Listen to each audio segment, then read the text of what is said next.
welcome to using the pen tool in Adobe Illustrator.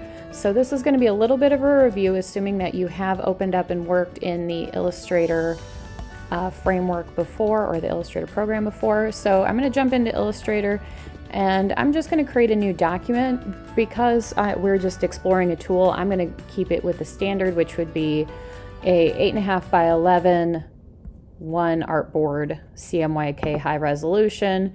And I'm going to hit create. That's just going to give me a nice blank artboard to work on with my pen tool. So when I'm in Illustrator here, I'm going to select my pen tool.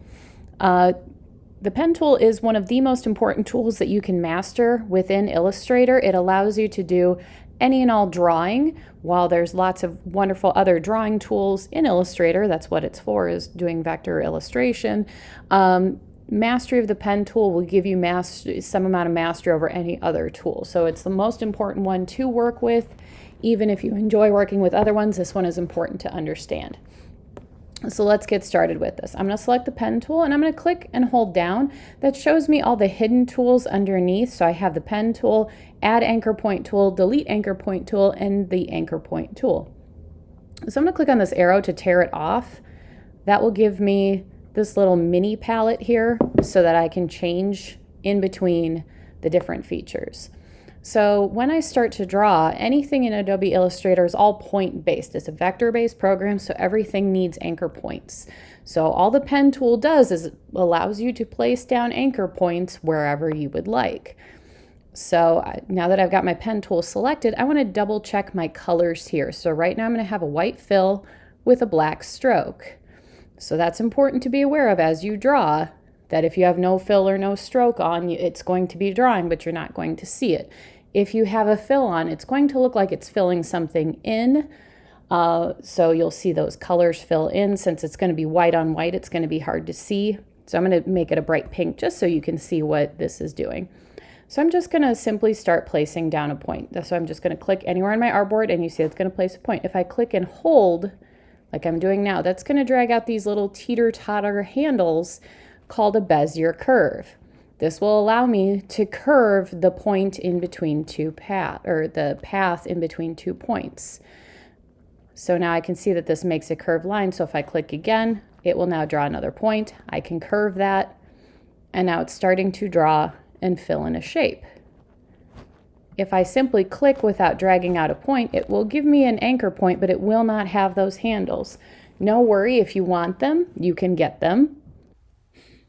It's not a requirement to have the Bezier curves on any of your points.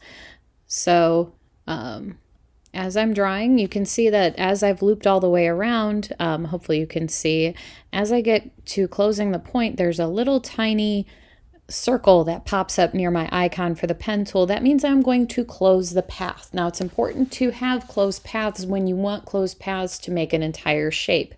Even though if I click off on this, this looks like a total shape all the way around, but you see, because I have, let me zoom in a little so you can see it a little better. You can see because I have a stroke, this isn't closed. So if I were to take the stroke off, you probably aren't going to notice that it's not a closed path. However, that makes a difference when you start drawing more complicated shapes. So when you need it, you should always close your paths. You shouldn't just leave them open.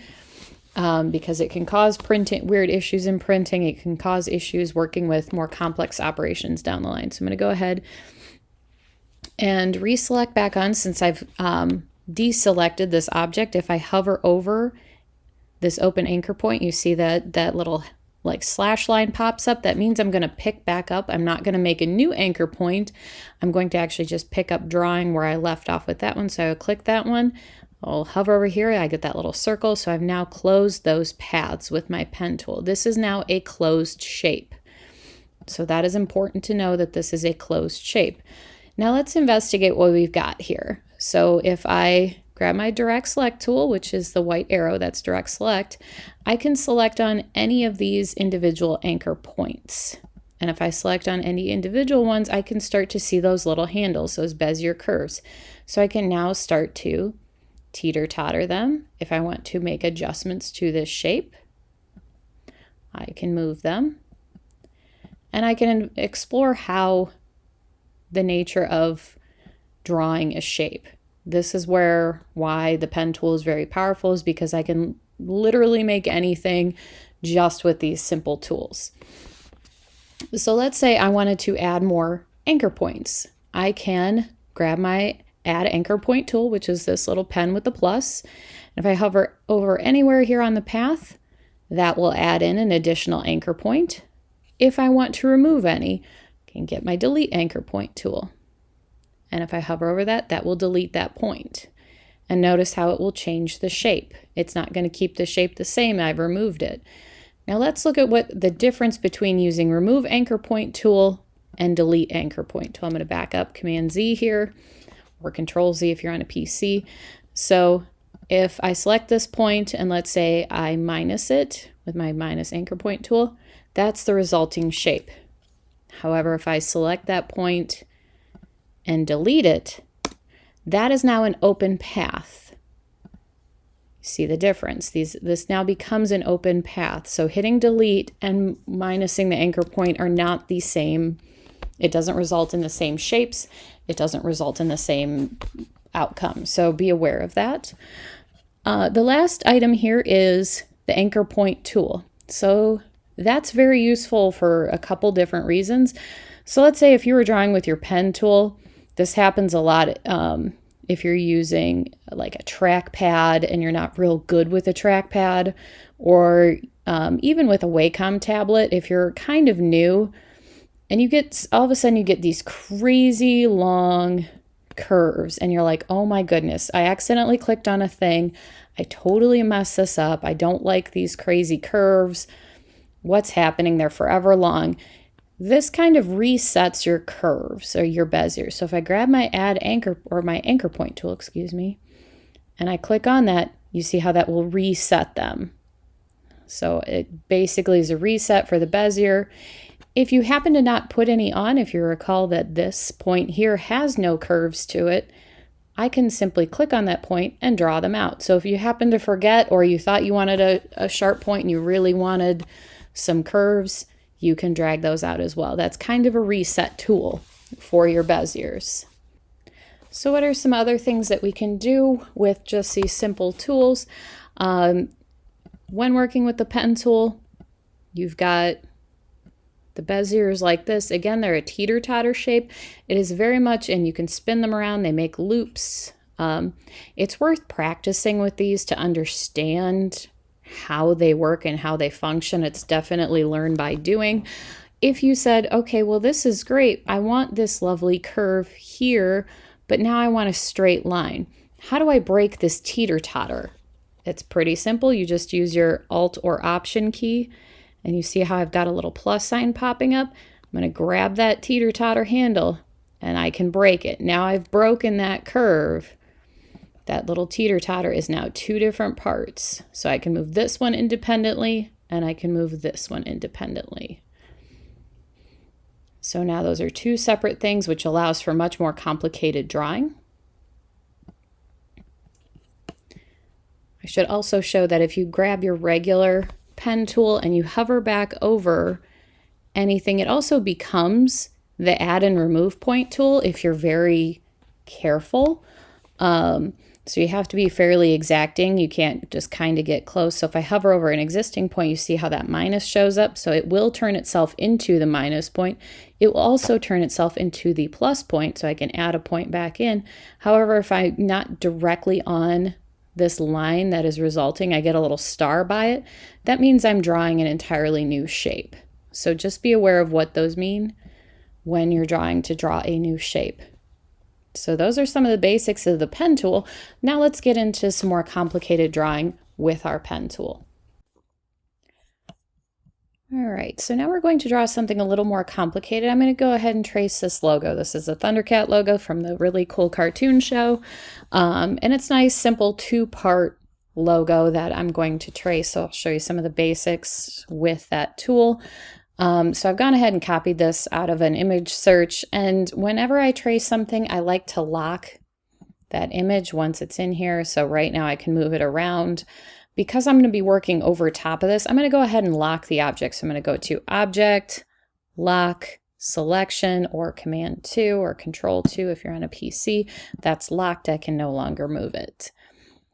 So I'm going to zoom in. Never be afraid to zoom way in when you are tracing artwork. A lot of people kind of squint and get closer to their computer, where it's like, go ahead and zoom in, because it's not about seeing it as a whole. You're trying to see the subtleties of where this line changes. So I'm going to grab my pen tool, and because I want to see this outline as I'm tracing it, I'm going to change the fill and the stroke. When I'm drawing, like while I could draw with a black stroke because I know I want this shape to be black when I'm done, it's really hard to see if you're drawing black on black. So I like to pick a completely opposite color of what I'm drawing over so I can really see what I'm drawing. So I'm going to grab a bright green stroke and then no fill. So that's what I'm going to start drawing with. So as I come in and start drawing, it's important to notice where the line changes. When you use the pen tool, you do not, and I repeat, do not just go scattergun. This is the most common thing I see, where people just go point, point, point, point, point, point, and it's this constant line of points. While this will get me all the way around, this becomes a lot of points that I need to deal with and edit. It also becomes very itchy. It's not a nice straight curving line. It becomes very bumpy, very rugged. It to an experienced designer, it's going to look very amateur. You can see how this kind of is bumping along and is very rigid. It's not very pretty. I'm going to go ahead and delete that. You want to use the name of the game anytime you are drawing in Illustrator is to use as few points as possible. So as few anchor points as you humanly possibly can use to create an object. That will give you the smoothest line and the best quality of line. So how do I know where to put the points down? It's simple. You want to watch where a line changes, and that's typically where you're going to put a point. Now, there's no perfect way to do this. So some people would say, okay, this is the top of this curve, so I will try and find the top of that curve. Some people will try to find the two bottom points and let the Beziers curve around. That's not really here nor there. It's going to take a little bit of trying it to see which way works best for you. But again, you're going to try and do as few points as possible, and realizing that you're going to need anchor points as the quality of the line changes. So as I trace this around, I'm going to just go rather quickly and realize that I'm going to come back after I get my shape and manipulate. That is, again, why you want to do as few points as possible. If I have 10 points to manipulate, that's a lot faster editing than if I had 150. That would take me all day. So I'm going to just start here. You can start anywhere because we're just going around this shape. And I see the quality of the line changes. I will put that there. Changes here at the curve. I'm going to try and be as on as I can be, but realizing that I'm going to change and adjust this as I go around, moving and manipulating those points.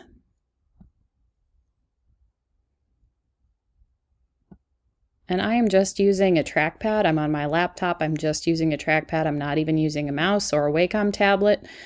Those drawing tablets are very nice to draw with. They tend to be a little faster and more precise. However, you don't need anything fancy to do this. Just need a little time and a little patience.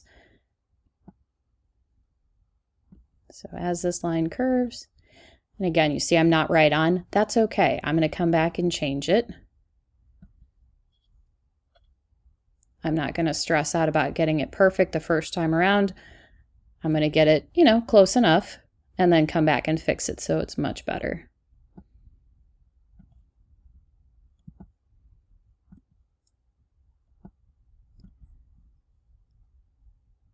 And you can see as I'm drawing how I'm trying to match it. It doesn't always match perfectly, but I'm just laying down points where something curves. So I'm going to put a point towards the top of this arc and down towards the bottom. And then loop it around.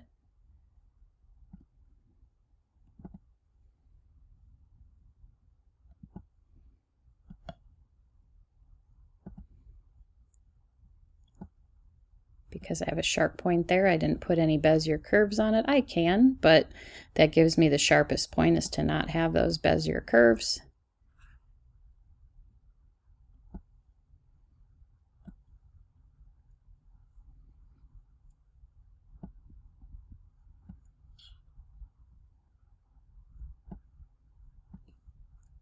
I'm going to go ahead and connect those two so I have a nice closed object. That will be important when I come back to do the rest of the pieces here.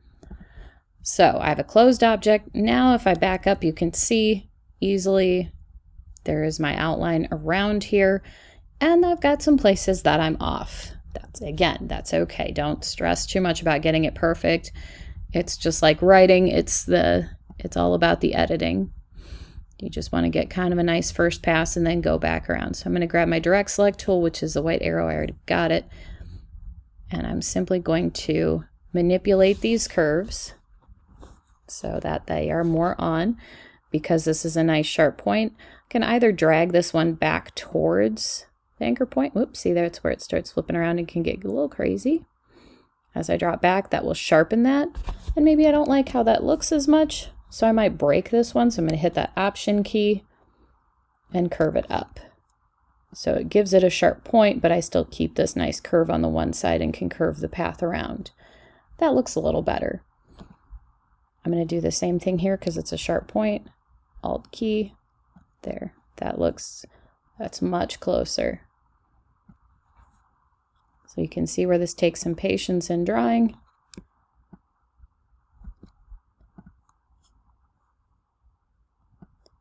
The closer you are to the Bezier curves are to the anchor point, the sharper the angle becomes. The further away, the softer it can become.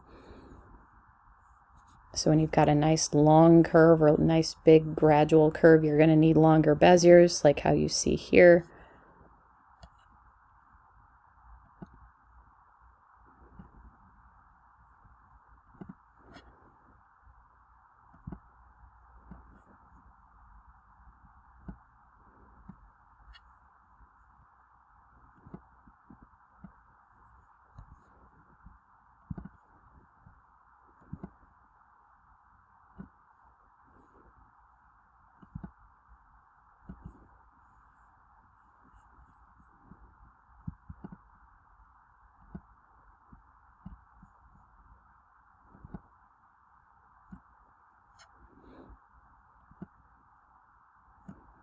I've got just this little jag here, so you see how that's not, because this is making a nice swooping curve. Well, I might want to add a point there. So again, I can grab my Add Anchor Point tool and hover over, and I get the little plus sign, and then that pops in. If you happen to have the Add Anchor Point tool and you click not quite on the path, you'll get a little, actually I think I have mine turned off. It's not doing anything and you don't hear a sound, because by default you'll get a little error that pops up that says like cannot create this point. It just means you're not right on the line. You have options in your settings to turn that off if it annoys you. I think I have mine turned off because, hey, guess what? We're not always perfect. And sometimes it's annoying when Illustrator yells at you saying, hey, you weren't right on. And you're like, I know, I wasn't. So I'm just going to navigate around this shape. Probably speed up the video here, just because it's not all that interesting to watch somebody manipulate each individual point. But as you can see, had I gone dot to dot to dot to like very tiny spaces in between, this would take forever, because I am going back and looking at each individual point to make sure that I'm right on in tracing this logo.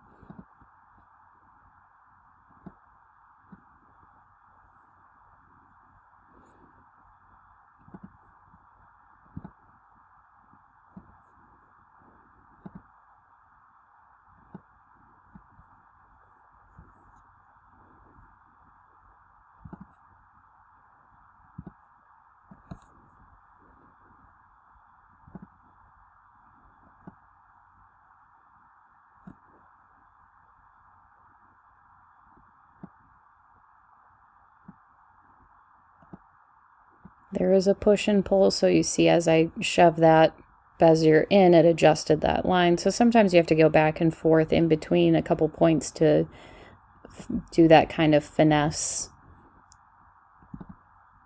Again, it's okay to take your time. It's okay to zoom in and get really close, particularly if you were trying to be very exacting with artwork. I'm going to kind of once around my shape again. Make sure I'm on. And that looks pretty good. All right, now let's go ahead and draw around his eyeball.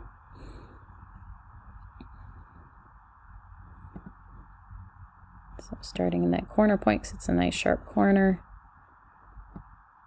Loop it around. Again, I'm going to do as few points as possible. I believe I can get this shape in 4 to 5 anchor points. That looks pretty good. So there's another new feature if you have newer versions of Illustrator. Older versions don't have it.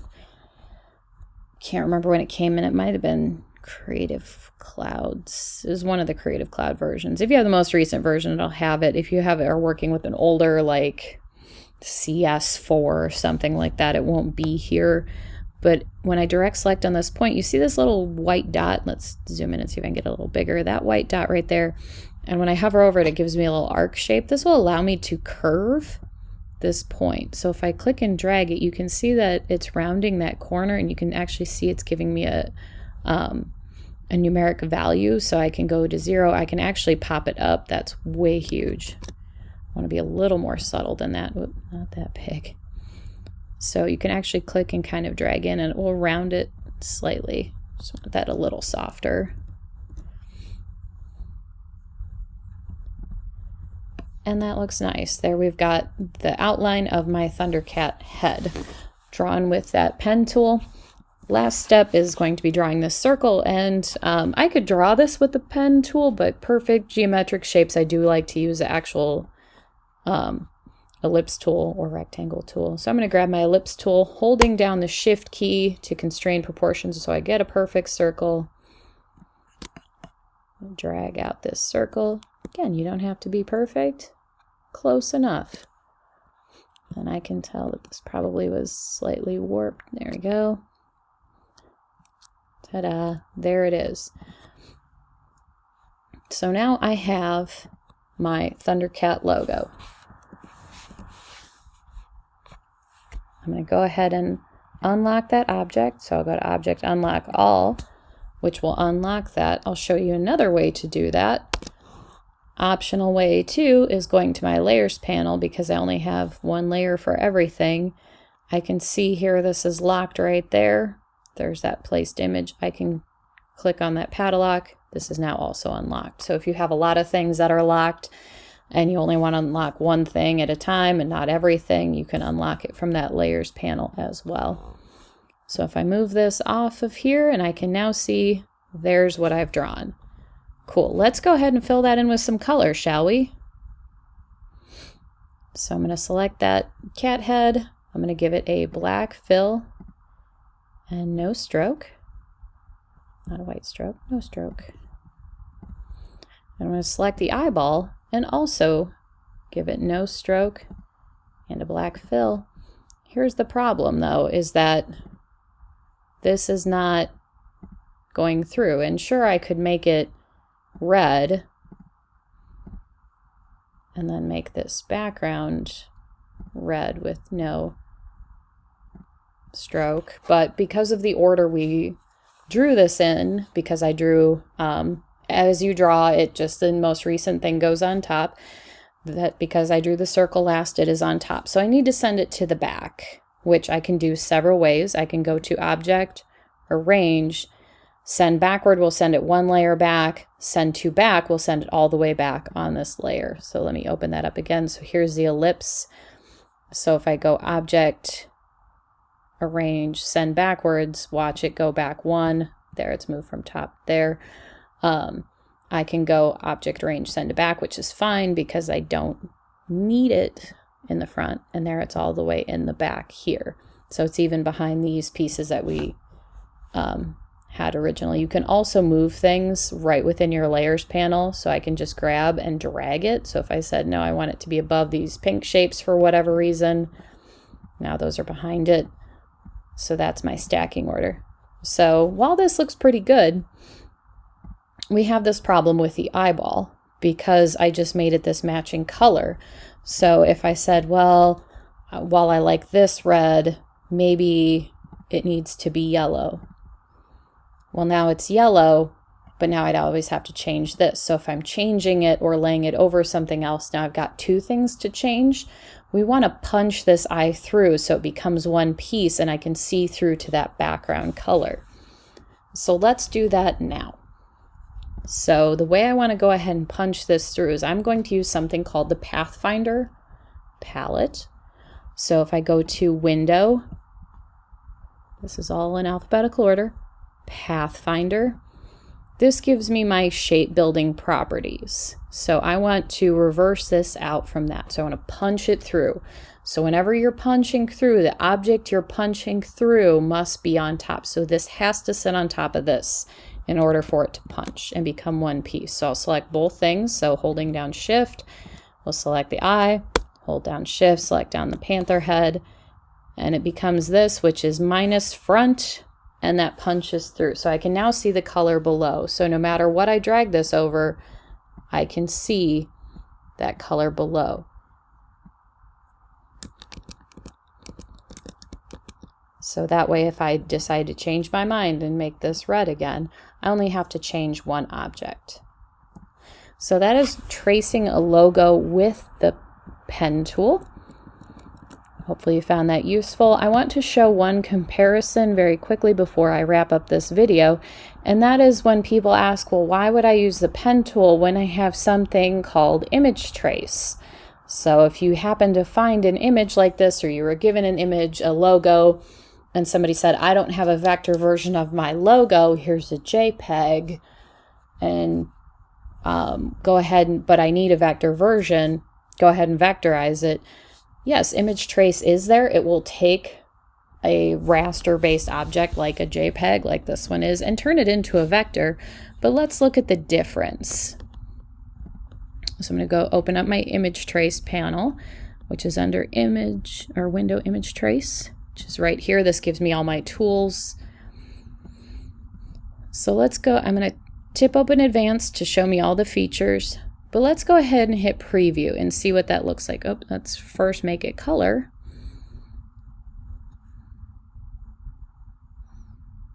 So there's a color version, and that looks pretty good because this is a simple object. That doesn't look too terribly bad. Okay, I'm going to hit ignore white so I don't have this white box around it. And then I'll go ahead and hit expand.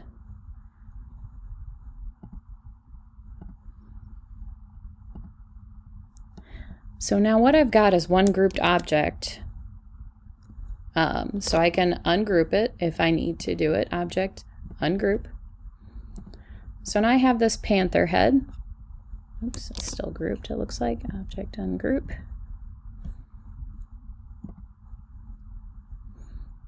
All right. There we go. So what that did is now I've got that punched out of there. But let's actually zoom in and look at the amount of points that image trace drew for me. So before actually, let me undo that so you can see it a little easier. So I'm going to change my view into outline mode, which is Command Y. That allows me to see the point by point of an object. So this actually did a pretty okay job because it is a simple logo, but look at all the points that it put down in comparison to the points that I've put down. So there's quite a bit more in here. And this actually did a pretty decent job, but look at all those extra points. Now this becomes really difficult to manipulate. So if I was saying it like, let me image trace something, and then I've got to manipulate it. So I need to adjust the ear. Now I have a lot more points that I have to work with if I wanted to make that ear a little bigger. Yikes. This becomes problematic because I start getting really itchy drawings. And then if I said, okay, let me go back and simplify, then it becomes a lot more work to work from. It is typically faster and easier to just draw with a pen tool, especially once you get very experienced with it. I can draw this in about a minute or two, where once I image trace this and then go back and smooth out all the little itchy pieces that are there, I'd want to remove this point. I would want to remove some of these other points in here to make that smoother. And it is actually showing me, oops, that this is automatically, because I image traced it, that is punched through to here. So if I wanted a complete red circle, I would have to eliminate those points as well. So it becomes a lot more points that I would need to manipulate. Just select that, deleted it. But it becomes a lot more work, particularly if you're, there's an extra piece there. You can get a lot of extra things showing up when you image trace. I can typically tell something that has been image traced just because it's, it tends to be a little bit itchier. It tends to have a lot more points. It tends to just look a little bit rougher. So there you have it. There is the difference between using image trace versus working with the pen tool. Again, when in doubt, work with a pen tool. It is one of those things that makes your life a lot easier. If it's something you have drawn, it has less points, it's easier to manipulate. It is one of the most important tools to master within Adobe Illustrator. So thank you for watching this video, and I will see you on the next one.